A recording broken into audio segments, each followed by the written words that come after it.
Hi there, guys, in the ab group. I'm going over my first tip for you as far as doing sit ups and ab work alignment. A big moment for me was when, not once but twice, I heard on a Beachbody workout video how to hold my spine. And then I continued hearing it over and over and over again. And I never knew in all my life, I'm 34 years old, I never knew I was supposed to be holding my back exactly this way.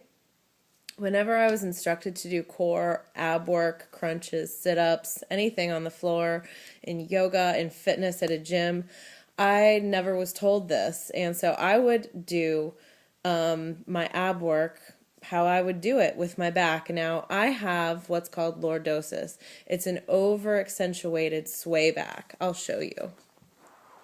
So where most people's backs have a natural curve, mine has an over-accentuated curve. When I'm standing, it feels like this. And so when I'm on the ground, it's very, very hard for me to hold my belly in and my back flat. So I would always just lay on the ground where we all have a natural arc of our back going up off the floor.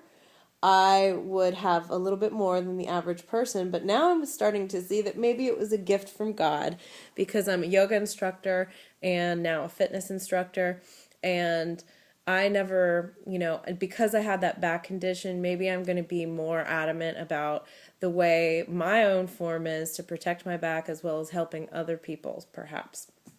So when you're laying on the ground to do crunches, you want to, the first person who ever said it, which was like a light bulb for me that I never had heard this before, was Chalene Johnson, the creator of Turbo Fire, Chalene Extreme, Turbo Jam.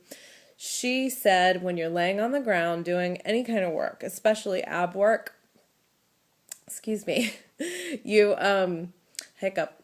You should imagine that you're making, like you're laying in the sand on the beach, and you're making a light imprint in the sand with your spine. So that means your spine from the base to the top is always pushing flat down onto the floor. It doesn't matter if you're doing weights with your back on the floor or if you're doing sit-ups or crunches or leg lifts. You always, always, always want to make sure that you feel like your spine is making an imprint in that imaginary sand below your back. So, where I used to do sit-ups, I'll scoot over a little. I would just do them how I would do them. And this back, I could put my hands underneath. Now, I really tuck my tailbone and I really flatten out my low back, almost to where my hips come up off the ground a little bit, almost, it feels like. And I imagine that I'm putting a light imprint of my spine into the sand, the quote-unquote sand below my back, into the ground. So you're almost rocking your hips forwards and driving your low back where it naturally curves into the ground, and then you're doing your ab work. And especially if you lift your legs for something, this makes my rib cage want to go up. So you have to really acknowledge that you're going to push your back and your low back and your back of your rib cage into the floor, and then you get all this fire happening through your gut. This has changed the way I do sit-ups as well as dumbbells. So when I'm sitting here doing any kind of arm work, you have to make sure you've got that arc of the low back going the opposite way, and then you do your weights in any position that you're doing the weights. Always, always making sure that you feel that imprint of your low back into the ground. And again, let's say you're doing leg work.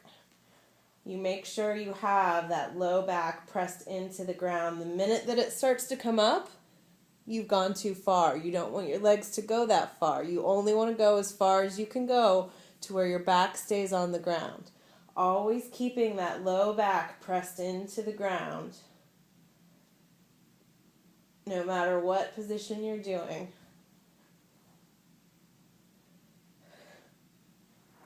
And I hope that that helps you guys too as you do all your workouts. From now until the day you die, make sure you keep that low back pressed into the floor.